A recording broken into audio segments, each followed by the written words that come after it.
नेपाल के साथ रिश्तों में नई ताजगी दिख रही है। दरअसल नेपाल के पीएम बालेन शाह ने बीते कुछ ही दिनों में अपने 2 सबसे खास दूत भारत भेजे हैं। इससे संकेत मिलता है कि बालेन शाह भारत के साथ रिश्तों को कितना प्राथमिकता दे रहे हैं। नमस्कार, मैं हूं आकांक्षा और आप देख रहे हैं न्यूज 18 का डिजिटल प्लेटफॉर्म। नेपाल की नई राजनीतिक व्यवस्था और भारत के साथ उनके संबंधों में एक दिलचस्प बदलाव देखने को मिल रहा है। नेपाल के विदेश मंत्री शिशिर खनाल का भारत दौरा ऐसे समय हो रहा है जब हाल ही में राष्ट्रीय स्वतंत्र पार्टी के प्रमुख रवि लामिछाने ने भी नई दिल्ली की यात्रा की है। कम समय के भीतर नेपाल से 2 उच्च स्तरीय नेताओं का भारत पहुंचना इस बात का संकेत माना जा रहा है कि काठमांडू की नई सत्ता व्यवस्था भारत के महत्व को अच्छी तरह समझ गई है और दोनों देशों के रिश्तों को नई ऊर्जा देने की कोशिश की जा रही है। नेपाल में सत्ता परिवर्तन के बाद ये पहला आधिकारिक मंत्री स्तरीय भारतीय दौरा है। इससे पहले सत्ताधारी राष्ट्रीय स्वतंत्र पार्टी के प्रमुख रवि लामिछाने ने नई दिल्ली आकर भारतीय नेतृत्व के साथ व्यापक चर्चा की थी और अब विदेश मंत्री का दौरा इस संवाद को आगे बढ़ाने वाला अगला कदम माना जा रहा है। दरअसल नेपाल के प्रधानमंत्री बालेन शाह ने सत्ता संभालने के बाद पारंपरिक राजनीतिक शैली से अलग कार्यप्रणाली अपनाई है। उन्होंने साफ किया कि वो शुरुआती दौर में घरेलू शासन, प्रशासनिक सुधार और आर्थिक चुनौतियों पर अधिक ध्यान देंगे। साथ ही उन्होंने पहले वर्ष में विदेश यात्राओं से दूरी बनाने का भी फैसला किया। लेकिन इसका मतलब ये नहीं है कि नेपाल ने अपने सबसे महत्वपूर्ण पड़ोसी भारत से दूरी बनाई है।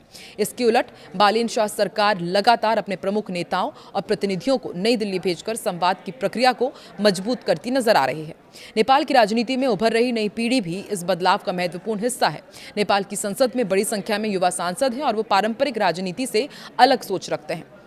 इसके बावजूद भारत के साथ रिश्तों को लेकर नेपाल के नए नेतृत्व ने व्यवहारिक रुख अपनाया है।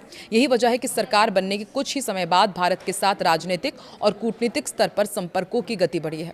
रवि लामिछाने की हालिया भारत यात्रा को इसी संदर्भ में देखा गया। उनकी मुलाकात पीएम नरेंद्र मोदी, केंद्रीय गृह मंत्री अमित शाह और भाजपा नेतृत्व के अन्य वरिष्ठ नेताओं से हुई थी। इन बैठकों में दोनों देशों के द्विपक्षीय संबंधों, आर्थिक सहयोग और क्षेत्रीय मुद्दों पर चर्चा हुई। ये यात्रा इस बात का संकेत थी कि नेपाल का नया नेतृत्व भारत के साथ भरोसेमंद और सक्रिय संवाद बनाए रखना चाहता है। अब विदेश मंत्री शिशिर खनाल की यात्रा इस प्रक्रिया को और मजबूत करने वाली मानी जा रही है। विदेश नीति के स्तर पर भी ये संदेश महत्वपूर्ण है कि नेपाल की नई सरकार भारत के साथ नियमित संपर्क बनाए रखने को प्राथमिकता दे रही है। दक्षिण एशिया की राजनीति में भारत और नेपाल के रिश्ते केवल कूटनीतिक ही नहीं बल्कि सांस्कृतिक, धार्मिक, आर्थिक और सामाजिक आधार पर भी बेहद मजबूत है। ऐसे में दोनों देशों के बीच निरंतर संवाद क्षेत्रीय स्थिरता के लिए अहम है। एक्सपर्ट्स का भी मानना है कि नेपाल का ये नया नेतृत्व ये समझता है कि आर्थिक विकास, व्यापार, निवेश, ऊर्जा और संपर्क परियोजनाओं के लिए भारत की भूमिका बेहद महत्वपूर्ण है। दूसरी तरफ भारत भी नेपाल में उभर रही नई राजनीतिक पीढ़ी के साथ संबंधों को मजबूत करने की दिशा में सक्रिय है। हाल ही के वर्षों में चीन ने नेपाल में अपनी आर्थिक और राजनीतिक मौजूदगी बढ़ाने की कोशिश की, लेकिन इसके बावजूद भारत की भौगोलिक, सांस्कृतिक और आर्थिक अहमियत को नज़रअंदाज करना किसी भी नेपाली सरकार के लिए आसान नहीं है।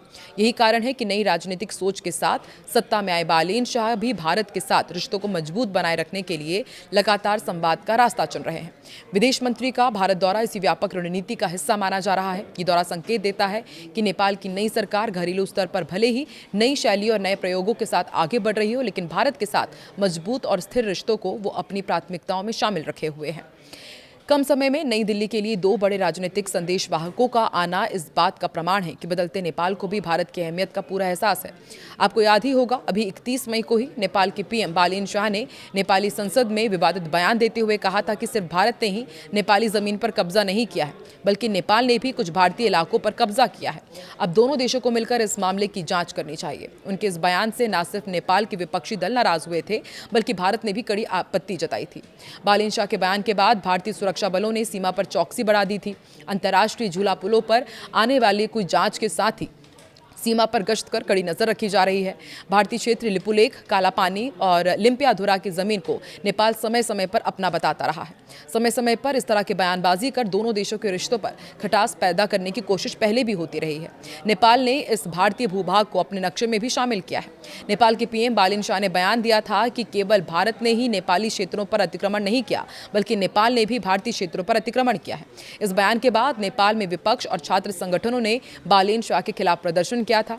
प्रधानमंत्री शाह के बयान और नेपाल में हो रहे घटनाक्रम के बाद उत्तराखंड की सीमा से सटे तमाम क्षेत्रों में भारतीय सुरक्षा एजेंसी विशेष सावधानी बरत रही हैं। उत्तराखंड में भारत नेपाल सीमा की लंबाई लगभग 275 किलोमीटर है। ये सीमा पिथौरागढ़, चंपावत और उधम सिंह नगर से होकर गुजरती है। पिथौरागढ़ में 10 से अधिक अंतर्राष्ट्रीय झूला पुल हैं। इन्हीं झूला पुलों से दोनों देशों के बीच लोग आवागमन करते हैं। चंपावत जिले के टनकपुर में बैराज से आवाजाही होती है। बनबसा में मोटर पुल से। ये पुल दोनों देशों को जोड़ने वाला अकेला मोटर पुल है। अब पिथौरागढ़ के छारचुम में भी मोटर पुल बनकर तैयार है। भारत नेपाल सीमा पर सुरक्षा का जिम्मा एसएसबी के कंधों पर है। सशस्त्र सीमा बल के जवान अंतर्राष्ट्रीय पुलों से आवागमन करने वाले लोगों और उनके सामान की जांच करते हैं। इसके बाद ही आगे जाने की अनुमति दी जाती है। तो देखिए, एक तरफ लगातार सावधानी भी सीमा पर बरती जा रही है और दूसरी तरफ नेपाल सरकार के दो बड़े नेताओं का ये भारत दौरा यही बताता है कि इन विवादित बयानों के बाद, भारत के कड़े ऐतराज के बाद अब नेपाल और भारत के बीच रिश्तों में कहीं ना कहीं मिठास घोलने की कोशिश की जा रही है।